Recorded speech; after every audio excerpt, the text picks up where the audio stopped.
masculinas vamos a encontrar también, generalmente les digo, pues, los testículos son pareados. En el testículo vamos a tener toda una serie de tubos espermáticos. También este testículo puede variar en forma. Los tubos espermáticos también pueden variar en forma y su número también varía de un artrópodo a otro. ¿Okay? Estos tubos espermáticos se encuentran dentro de esta bolsita que forma una vaina del tubo espermático, digo del testículo, perdón. Se llaman a esta bolsita y llaman este vaina. ¿Okay? Entonces simplemente es una membranita en donde cierra todos los tubos espermáticos. Después tenemos un vaso eferente, de aquí donde confluyen todos los tubos espermáticos, y después un vaso deferente. Este vaso deferente tiene un aspecto de tubo muy bueno, varía la longitud de este tubo, dependiendo del artrópodo que se trate. ¿Sí? Es un vaso deferente y posteriormente vamos, o tubos, también conducto espermático. También lo van a conocer como conducto espermático. Después, en una parte de este vaso deferente, vamos a ver que se ensancha y forma la vesícula seminal. También varía el desarrollo. Después volvemos a ver que se angosta y continúa lo que es el conducto espermático. Y llega a lo que se le da el nombre de conducto eyaculador. ¿Okay? Aquí lo tenemos. Y después, dependiendo del artrópodo, puede llegar a una estructura copuladora que recibe, dependiendo del artrópodo que se trate, va a recibir diferentes nombres. Esta estructura copuladora, que puede ser única o puede ser pareada. ¿Sí? Por ejemplo, en las arteñas, en algunos crustáceos, son estructuras pareadas, por ejemplo. Después vamos a tener que, en este caso, el insecto muchas veces se le da el nombre de eleado, pero también varía en un momento dado dependiendo del insecto que se trate. Entonces aquí tenemos el órgano tubulado. Bueno, la longitud de va a variar en los organismos sésiles, como les comenté, en estos cirripedios. Como son organismos que están sésiles, diríamos que un organismo fecunda al otro, no hay una autofecundación. Entonces, para que el organismo fecunde al que tiene junto, ahí pegado, pues entonces el órgano copulador tiene que ser duro, ¿okay? Para alcanzar al compañero que tiene a un lado. ¿Okay? Bien, entonces aquí tenemos el órgano copulador. Pero en este aparato reproductor también vamos a encontrar un par de glándulas accesorias, cuyo desarrollo también va a variar. ¿Okay? Y estas glándulas accesorias, vean ustedes, aquí tenemos dos pares, y también va a ser característica del grupo de artrópodos que se trata. Lo más común es encontrar un par, pero podemos encontrar hasta dos, como en este esquema, como observamos en este esquema. Bueno, tenemos entonces también la misma situación. En la primera parte de lo que sería el tubo espermático, vamos a tener la formación de los gametos masculinos. Y estos se van desarrollando, y conforme se van desarrollando, van a pasar a lo que es el vaso aferente, y después van a bajar por el vaso deferente, llegan a la vesícula seminal y ahí se mantienen hasta que se requiera de ellos.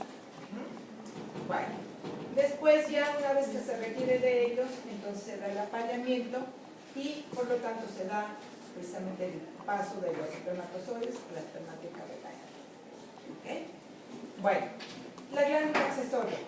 La glándula accesoria va a proveer del líquido seminal en que van a viajar los espermatozoides.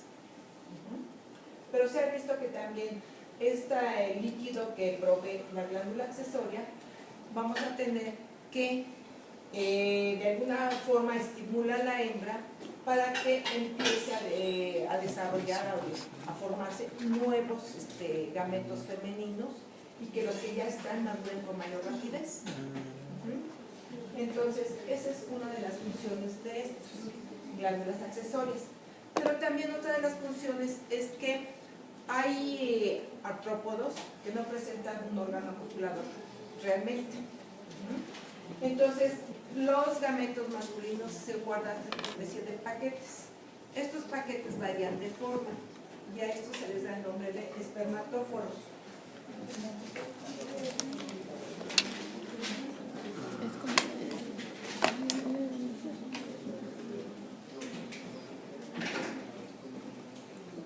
Y vamos a verlos, por ejemplo, en algunos quericerados. Estos espermatóforos van a variar de forma. Por ejemplo, los alacranes, ¿sí? Tienen un paquete, un espermatóforo muy particular. Y cuando veamos alacranes, les tienen enfatizar y vean que este es el espermatóforo de los alacranes. ¿Okay? Entonces, la forma de los espermatóforos va a ser variable, típica de cada grupo que lo presenta. ¿Okay? Bien, eso es en alacranes. Y estos paquetes, estos espermatóforos, los colocan en un momento dado en el sustrato. Son paquetes donde se encuentran guardados los espermatozoides. Por ejemplo, ahorita se los esquematizo así, pero este espermatóforo es muy completo. Tiene una zona aquí, lleva almacenados los espermatozoides, tiene una zona de apertura, tiene una zona, diríamos, donde funciona el sistema de apertura para ser producidos en el ovocoro femenino. ¿Okay? Entonces eso los colocan en el sustrato. En ellos, muchos de estos, sobre todo en los quericerados, es muy importante el cortejo, ya se los había mencionado, creo, muy importante. Y entonces, de esta manera, a partir de este espermatóforo, se da la introducción de los gametos a lo que se considera el sistema genital femenino. En otros, como por ejemplo las cacerolitas de mar, las arañas, este espermatóforo, ¿sí?, es tomado por el macho en sus pedipalpos. Por eso van a aquellos que vieron la araña que les dije es un macho, les dije parece unos guantes de box, como si fuera un guante de box. Sí. Entonces ¿qué hace el macho? Coloca el espermatóforo, teje una telaraña y en ella coloca el espermatóforo, uno o dos espermatóforos, porque funcionan los dos como órganos copuladores, los pedipalpos. Entonces, ¿qué hace? Introduce estos espermatóforos a sus pedipalpos. Y él tiene un sistema muy complejo donde guarda los pedipalpos. Y ya está listo entonces sí para buscar a la hembra. Ya una vez que se la encontró, ya vamos a ver las estrategias que hay en ellas. ¿Sí? El hecho de que ya la encontró y que está en la pared, ¿qué hace? Transfiere el espermatóforo de uno de los pedipalpos y transfiere el espermatóforo de otro de los pedipalpos. Entonces la hembra puede tener dos orificios genitales en un momento dado, o uno solo, ¿sí?, dependiendo de la especie. ¿Okay? Entonces es la forma como transfieren los espermatozoides, y no por un aparato copulador, como hay en muchos otros. Por ejemplo, en crustáceos sí hay, muchos de ellos tienen un órgano copulador, en insectos también hay un órgano copulador, aunque no en todos. En insectos los más antiguos, que se consideran como primitivos, en ellos no hay órgano copulador, pero sí hay otras características que vamos a ver en su momento. ¿Sí? Entonces, esta es la forma como está conformado el aparato reproductor masculino. ¿Ok? Tenemos que ya se fecundó y a la hora de eclosionar se desarrolla el embrión. Y a la hora de eclosionar vamos a tener la siguiente situación. En primer lugar, hay una variación en la forma de los huevos.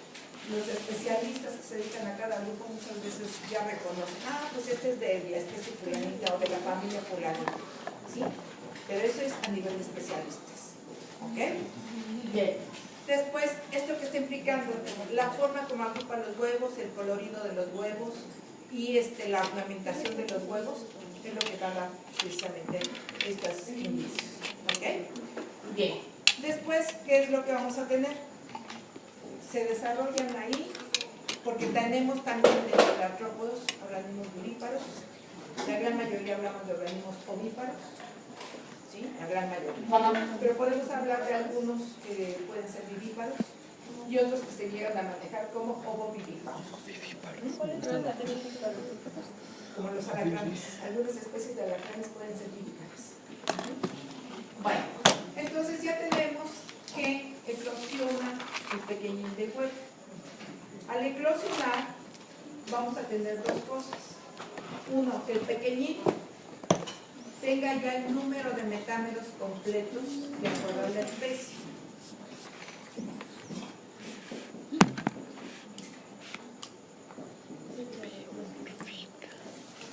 ¿Sí? Ya tiene completo el número de metámeros. Y en ese caso es el nombre de organismos epimórficos.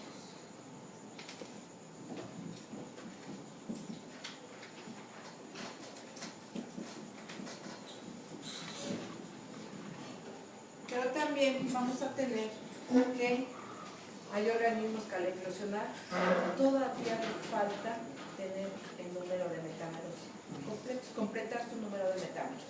Entonces estaremos hablando de organismos anamórficos. ¿Sí?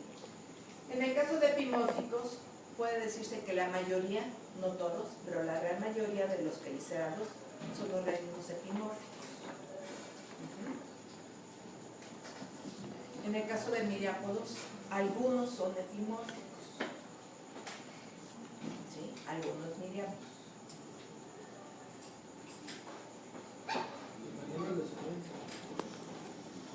Y también en insectos, algunos son epimórficos. ¿Ok?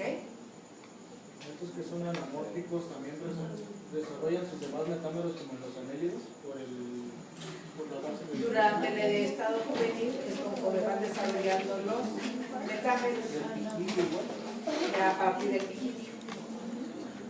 Bien, los anamórficos sobre todo lo tenemos, por ejemplo, en crustáceos. Aunque en crustáceos podemos encontrar algunas especies que son anamórficas y otras que son epimórficas.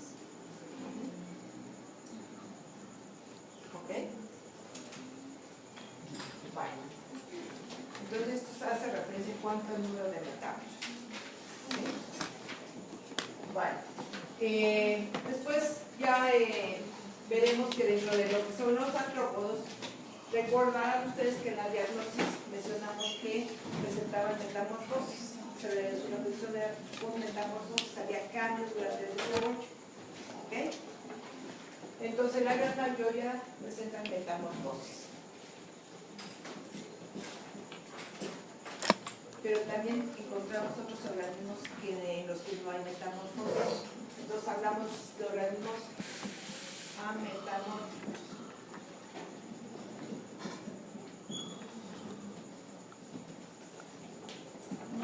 ¿Sí? Ametamórficos. Entonces, metamórficos o metamórficos, los que presentan metamorfosis, ¿sí? Los que presentan metamorfosis, vamos a tener, por ejemplo, la gran mayoría de los insectos haciendo una metamorfosis. Y muchos, no todos, pero muchos crustáceos presentan metamorfosis.